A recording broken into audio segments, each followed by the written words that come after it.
Bonjour à tous. Aujourd'hui, on va faire une petite vidéo sur la trouvaille que j'ai faite ce dimanche. C'est deux petits iPhone 3G que j'ai récupérés via Le Bon Coin. Alors, j'enregistre cette vidéo en voix off pour des raisons un peu particulières. Donc, en termes d'animation, ça va être assez neutre. Voilà. Donc, comme vous pouvez l'apercevoir, sur la boîte de droite, voilà, on le voit là que les écritures sont un petit peu plus blanchies que sur la boîte de gauche. Alors, c'est deux iPhone 3G de 8 Go noirs qui sont donnés pour HS, entre guillemets. Voilà, on peut voir que là, il y a des petits éclats de peinture, et on voit que la couleur de la boîte de droite est quand même beaucoup plus claire que celle de gauche. Voilà, donc j'ai soupçonné pendant le déballage que le produit était resté dans un garage. Voilà, j'ai pris mes deux petits chargeurs 30 broches pour pouvoir les tester. Et du coup, on va commencer par déballer eh bien, celui qui m'a l'air être dans le plus mauvais état. Voilà, comme on voit, la boîte elle est un peu bombée, elle est dans un assez mauvais état. Je pense honnêtement qu'elle a passé du temps dans un garage et vous allez le voir pendant le déballage. On a toujours la petite mousse à l'intérieur. Alors, on voit déjà sur l'écran qu'il est brûlé en haut à gauche, que le LCD est brûlé. Par contre, la vitre, elle, est en très bon état. Voilà. Donc, la vitre en bon état, le LCD un peu brûlé. Voilà, bon, après, en état esthétique, c'est un téléphone qui a été utilisé, hein, ça se voit, voilà. On remarque beaucoup de traces d'usure. Le bouton power est absent. La pomme est, comment dire, est un peu mangée, voilà. À l'intérieur, aucun accessoire, même pas la mousse support des accessoires, juste ce chargeur, voilà. Et ce qui m'indique, ce qui me met la puce à l'oreille, c'est les petites toiles d'araignée sur ce chargeur ignoble, chargeur de voiture. Voilà. Et on a aussi du coup le petit fascicule, on a au moins ça. Alors j'ai pas mal galéré à le faire sortir. J'avoue que les boîtes sont tellement pile poil hein, chez Apple il y avait un peu d'air en dessous, c'était bien bloqué. Donc j'ai fini par arriver à le sortir. Voilà. Voilà, et du coup on a plus rien dans la boîte. Donc dans le fascicule, lui, enfin la petite boîte avec les fascicules, il y a toujours les dépliants de l'iPhone 3G, hein, avec les explications de à quoi sert le téléphone, que peut-on faire avec un iPhone. Des pliants qui aujourd'hui n'existent plus dans les modèles récents, où tout le monde sait utiliser un téléphone, du moins un smartphone.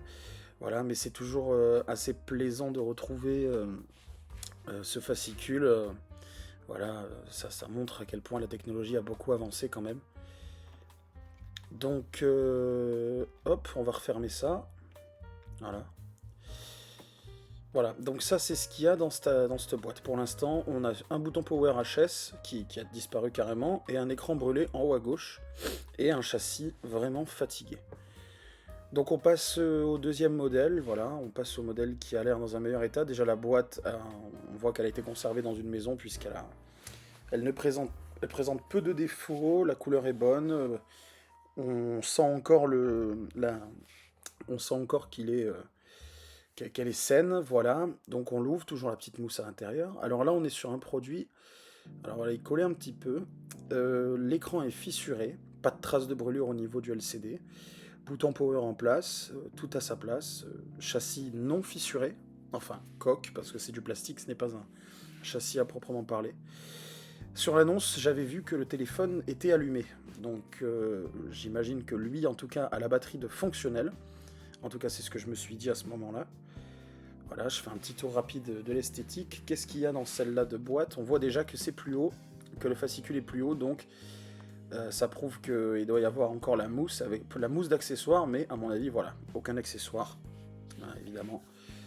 Dans ce genre de boîte, on s'attend jamais à avoir les accessoires, c'est quand même assez rare, surtout quand on achète des produits d'occasion. Voilà. Alors pour information, j'ai payé l'iPhone, alors celui-ci, je l'ai payé 40 € et le premier 20 €. Voilà. Ce qui m'intéressait, c'était d'avoir le téléphone qui allait avec la boîte au niveau des numéros de série. Après, pour ces produits-là, on est sur de la pure occasion, donc on va les remettre en état, mais c'est pour de la collection basique, on va dire. On ne sera pas sur des produits scellés, ni des produits dans un état proche du neuf. En tout cas, pas d'origine, malheureusement. Voilà. Hop, donc là on referme la boîte. Voilà, donc on va mettre les deux petits iPhones en charge. Et on va regarder un petit peu ce qui se passe. Alors, bon, moi du coup je sais déjà ce qui se passe. Je vais un peu vous expliquer en même temps. Là on voit que pour celui-ci, le connecteur rentre directement. On va apercevoir, voilà, le logo de charge, donc la batterie est saine. Pour l'autre, en revanche, voilà, j'ai du mal à rentrer le 30 broches sur la gauche. Donc, je vais un peu batailler. Alors là, je sais pas si ça se voit, c'est assez subtil, mais le LCD s'est éclairé. Voilà, on le voit là en contre-jour. Le LCD s'est éclairé, voilà. Donc ça prévoit, enfin ça pressent un signe de vie. Mais bon, rien n'est sûr pour le moment. Voilà, donc je vais mettre le premier iPhone à charger. Et celui-ci, eh bien, je vais essayer un peu d'aller gratter au niveau du connecteur pour essayer de rentrer au mieux le 30 broches. Je sais que s'il est un peu en biais, ça charge quand même. Mais l'idée, c'est qu'il ait une bonne prise de charge, qu'on n'ait pas de soucis avec les datas, pour qu'on puisse au maximum l'utiliser. Voilà, donc l'autre, on voit qu'il s'allume déjà. Hein. Bon, comme sur l'annonce qui a été publiée il y a quelques mois seulement, il était chargé. Ça ne m'étonne pas, et d'ailleurs ça fait plaisir parce que ça fait une batterie en moins à changer. Aujourd'hui, c'est des produits quand même qui sont assez rares, notamment les 3G, qui ont une moins grosse hype, si je peux dire, que les 3GS. Et du coup, il y en a beaucoup moins sur le marché et beaucoup moins en bon état. Voilà, donc là, je galère un petit peu, parce que c'est vrai qu'à l'intérieur, c'est quand même vachement dur. J'ai remarqué, d'ailleurs, on le voit peu sur la vidéo, surtout que j'ai perdu un rush, je vous dirai à quel moment. Mais on voit que les vis en bas sont un peu rouillées. Donc là, il s'allume, je suis un peu content, parce que je me dis, bon, peut-être que la batterie est morte, mais la carte mère, elle, en tout cas, est fonctionnelle. Voilà, donc là, je vais les laisser un peu charger.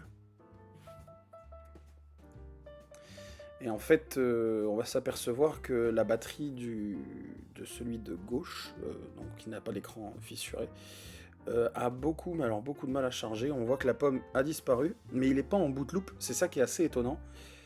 Pour moi, signe d'une batterie qui est en fin de vie, mais qui ne l'est pas entièrement, parce que normalement, il se met en boot loop et après affiche le connecteur de charge. Là, il s'est pas mis en boot loop, il a fait une sorte de démarrage, et derrière ça, il n'a rien affiché. Donc, je lui fais encore un peu de nettoyage parce que j'essaye encore d'accéder au connecteur un peu mieux pour pouvoir le brancher correctement, mais j'avoue que comme on voit, c'est un peu sans succès. Voilà, je réessaye de l'allumer. Connecteur de charge, donc là je me dis c'est bon, la batterie s'est réveillée, espoir, une batterie en plus. Et là quand j'ai vu que ça se rallumait instantanément, généralement ça pue un peu. Et effectivement, vous allez voir par la suite que ça pue. Voilà, donc là ce que je fais, c'est que je les mets en charge. Voilà. Je vais les laisser gentiment charger, donc on va passer en accéléré d'ici quelques secondes. Et vous allez pouvoir apercevoir que voilà, donc là on le revoit, hein, je continue à vous commenter pour pouvoir vous donner le maximum de détails. On voit que l'écran a du mal à s'éteindre, le LCD après est dans un très très mauvais état. Et c'est signe de mauvaises conditions, de mauvais conditionnement pendant plusieurs années. Voilà, et c'est ce qu'on voit, hein, en règle générale quand on récupère des téléphones qui ont été dans des mauvais conditionnements. Donc là, il y a une petite coupure, on voit que le premier s'est allumé, et lui continue à nous faire la même, donc je le mets sur le côté. Et du coup, on va passer à la restauration de celui-ci, étant donné que maintenant il s'est enfin allumé.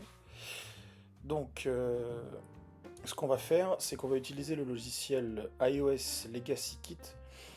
Voilà, donc je vais vous le mettre en description. J'ai fait un tout petit tuto pour l'utiliser, mais un tuto sans voix, sans musique, sans rien, juste histoire d'avoir quelque chose sous la main. Voilà, donc là on passe sur le Mac. Donc voilà, on voit bien que l'iPhone, lui, il est connecté. Alors j'essaye quand même de le réactiver, même si, bien évidemment, c'est sans succès, étant donné qu'il nous demande de nous connecter à iTunes, mais à chaque fois, ça se solde par un échec. Et en plus, ça nous demande de faire confiance à l'iPhone, donc de déverrouiller l'iPhone pour faire confiance à l'ordinateur. Déjà, à cette époque-là, ça n'existait pas. Et d'autant plus, s'il faut simplement le déverrouiller, ben, on est bloqué. Voilà. Donc je lance le terminal. Voilà, donc je vais lancer le logiciel d'iOS Legacy Kit. Voilà. Hop. Donc là, bon, il me demande une petite update, hein. Le logiciel est quand même vachement mis à jour, vachement bien maintenu. Donc, une fois que le logiciel est lancé, alors après, je vais tout mettre en accéléré, mais voilà, on sélectionne Restore Downgrade. Alors moi, évidemment, alors là, j'ai essayé de vous montrer qu'il était en 4.2.1, ce qui ne nous avance pas sur ce produit, voilà.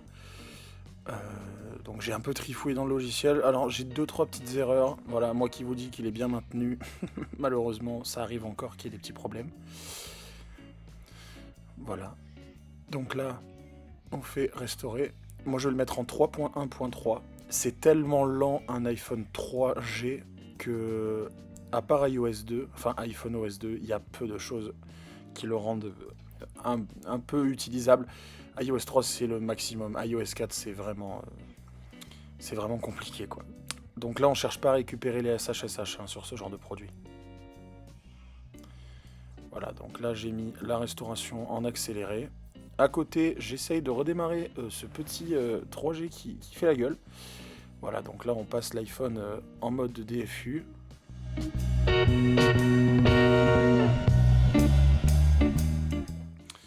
Donc on suit les étapes indiquées. Bon, après mettre en DFU, je pense que tout le monde sait le faire, hein. En tout cas, si vous regardez cette vidéo parce que vous vous intéressez à récupérer et restaurer des vieux produits Apple, il va falloir apprendre à mettre un iPhone en DFU. Donc voilà, donc là, iOS Legacy, iOS Kit va faire le nécessaire. Voilà, donc là j'ai mis en ultra accéléré, hein. Il a mis énormément de temps à se mettre à restaurer. Voilà, donc il attendait des réponses de la NAND et parfois c'est un peu long. Voilà, donc là l'iPhone s'est restauré. Voilà, donc on a fait le truc en assez rapide. À côté, ce que j'ai fait pour le petit 3G qui restait là, qui commençait à m'embêter, parfois, c'est une petite astuce que je vous donne pour faire revenir la batterie.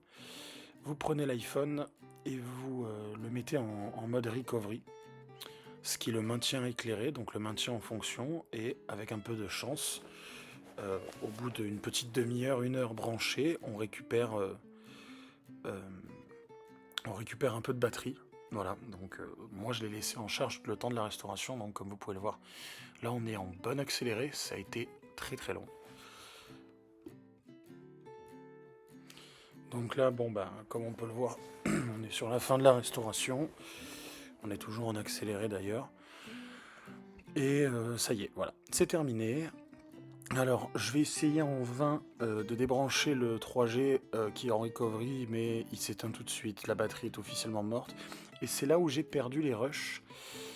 Voilà, donc on arrive tout de suite au démontage. Alors l'iPhone, du coup, la batterie était gonflée, donc j'ai enlevé la batterie, j'ai enlevé l'écran, j'ai jeté le LCD, et du coup on va récupérer la vitre pour la mettre sur l'autre iPhone qui, lui, est en très bon état.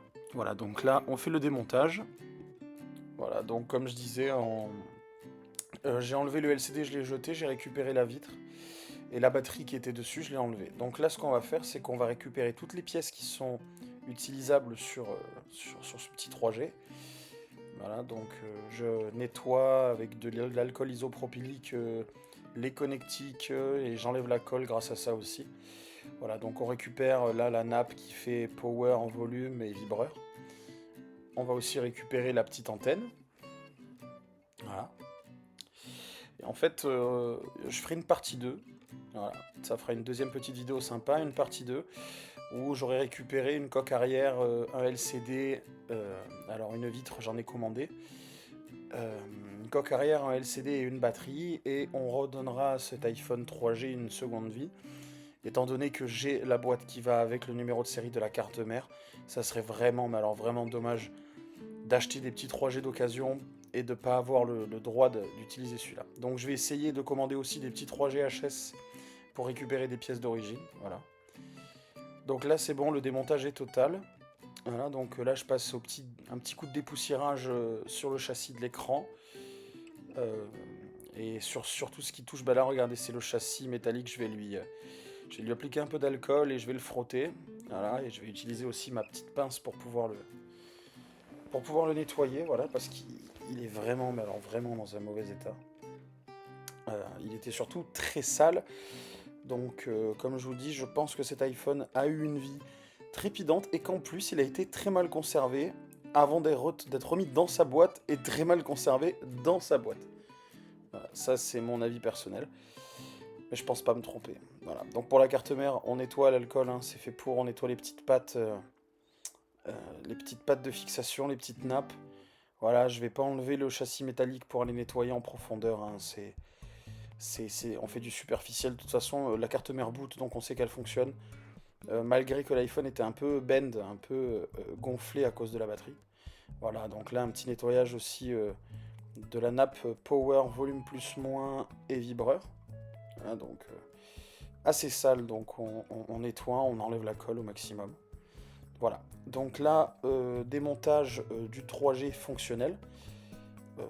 On va récupérer le LCD pour le mettre sur la vitre du 3G qui était mort. La rapide inspection de l'intérieur, hein, toutes les vis sont au bon endroit. Bon, il a déjà été ouvert une fois. Dans mon avis, c'est une batterie de remplacement. Là, je démonte la caméra pour resserrer un petit peu le bouton power qui avait un peu du mal. Voilà, et qui est revenu nickel juste après. Bon, là, je me suis un peu énervé parce que mon kit d'outils habituel, je l'avais pas sous la main. Donc, j'ai fait avec les outils que j'avais. Et pour ceux qui ont déjà fait de l'électronique ou de la réparation de minutie pour des montres, etc., vous savez à quel point avoir un tournevis qui n'est pas aimanté, c'est une galère. Voilà, donc là on va démonter toutes les vis, donc il y en a en tout, il y en a 6 sur les côtés et une en haut à droite, voilà.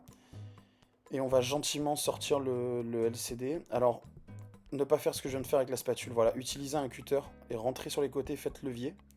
C'est la meilleure des manières de retirer un LCD. Donc là, petit coup de propre, avec un chiffon microfibre et un petit peu de liquide pour les vitres. Voilà, donc c'est une réparation rapide, hein. Le mieux, ça serait d'enlever la poussière, de faire ça un peu plus proprement. Là, ce qu'on veut, c'est qu'il soit fonctionnel. Voilà, c'était l'idée de cette vidéo. On n'est pas sur des modèles qui vont être dans ma collection vraiment dans des états fantastiques, dans des états nickel. Là, on est plutôt sur des produits auxquels je veux donner une seconde vie pour les garder, voilà, que je charge de temps en temps. Mais on n'est clairement pas sur de la minutie au niveau des poussières entre l'écran, etc. Bon, déjà, je pense que là, on va lui faire un petit coup de propre avec un LCD. En plus, on lui met un petit LCD... alors, il conserve son LCD, pardon, mais on lui met une petite vitre d'origine. Donc, ça, c'est plutôt cool. Donc là, la petite nappe toujours chiante du bouton power. Voilà. Là, on monte. Et là, ça arrive souvent. Voilà, l'écran, il déconne. Pourquoi ? Parce que l'iPhone s'était rallumé entre-temps. Donc là, on fait un force reboot. Et hop, on est nickel. Donc là, on remet les petites vis. Et cet iPhone est complet. Voilà, donc là on est plutôt pas mal. Voilà. On est sur un bon remontage. Alors on lui fait un petit peu de propre, hein, à l'alcool, hein, je fais au mieux. Voilà, j'essaie de le conserver dans le meilleur état possible. Ok, donc là, je vais faire la bêtise la plus bête de toute ma vie. Je pense que ça a dû m'arriver 2 fois dans ma vie. Mais je pense que c'est un bug au niveau de l'OS de l'iPhone. Ça m'était jamais arrivé. Donc je mets mon code PIN et je bloque. Voilà, je bloque ma carte SIM. Alors heureusement maintenant, on peut directement avoir le code PUC sur le site du fournisseur. Donc j'ai débloqué la carte SIM. Et voilà, et là du coup, bon bah j'ai tout passé en accéléré parce que c'est archi long. Mais voilà, j'ai branché l'iPhone pour qu'iTunes l'active. Comme on voit, il était jailbreaké, il a démarré en safe mode. Bon, ça peut arriver, c'est pas grave. Mais il est directement jailbreaké, c'est une option que j'ai cochée dans le logiciel de restauration. Voilà, là je fais des petits essais. Et ce que j'aimerais, c'est regarder l'état de la batterie. Donc j'ouvre Coconut, batterie qui ne me donne aucune information. 3uTool me donne aucune information non plus. Je pense que si je le mets sur iOS 4, j'aurai des infos, mais en iOS 3, j'ai aucune info. Donc là, pour cette vidéo, j'avoue, j'abandonne l'idée d'avoir des informations supplémentaires au niveau de la batterie. Voilà, ce qui m'intéresse là, du coup, ça va être juste de mettre le pourcentage de la batterie pour savoir quand il sera à 100% pour le débrancher, et puis pour un peu le tester, voir à quelle vitesse tombe la batterie. Voilà, donc là, ben, j'ouvre Cydia. Évidemment, Cydia est extrêmement lent sur ce téléphone. Il n'y a rien d'étonnant, c'est normal. Comme je vous ai dit, le 3G était fourni avec iPhone OS 2. Voilà, là, je range un peu les pièces pour les conserver. Était fourni avec iPhone OS 2, et sur iOS 3, il était déjà bien mou. Alors sur iOS 4, c'est un enfer. Donc voilà, je mets 2 plombes à mettre à jour Cydia, à rajouter les bons repos. Voilà. Et du coup, voilà, là je vous le dis, c'est en accéléré parce que c'était affreusement long. Moi qui aime beaucoup l'iPhone 5, avec iOS 6, Cydia est d'une rapidité déconcertante là-dessus, c'est terrifiant comme c'est long. Je vais carrément couper parce qu'il y a eu une erreur, ça a mis beaucoup trop de temps à télécharger, voilà, donc j'ai dû recommencer une deuxième fois. Là, ça y est, enfin SB Settings est installé. Pour information, pour ceux qui ne le savent pas, dans SB Settings, on peut activer la numérique batterie, donc pour avoir le pourcentage. Voilà, je vais le faire tout de suite. Ça marche, c'est bien pour les iPod Touch. Voilà. C'est pas exact, mais ça donne déjà un bon aperçu. C'est pas exact comme si c'était natif de la part d'Apple. Voilà, comme on voit, j'ai le pourcentage qui est activé. Donc voilà, ce petit 3G est en bon état et tout beau, tout propre. Je ferai une partie 2, je ne sais pas encore quand, mais je ferai une partie 2 sur l'autre 3G pour le remettre en bon état. J'attends encore beaucoup, mais alors beaucoup de produits Apple pour faire des vidéos. Voilà, premier montage pour moi, première vidéo vraiment en ligne. Voilà, je vais partager ma passion autour de l'univers d'Apple et des vieilles OS. Voilà, donc n'hésitez pas à vous abonner si la vidéo vous a plu. J'espère qu'elle vous aura plu en tout cas. Voilà, on va se retrouver très vite parce que j'ai énormément de produits à présenter, notamment des iPod Touch scellés et des grandes collections à réparer de produits. Voilà, que j'achète en ligne. Donc on se retrouve très bientôt pour une nouvelle vidéo. Salut à tous.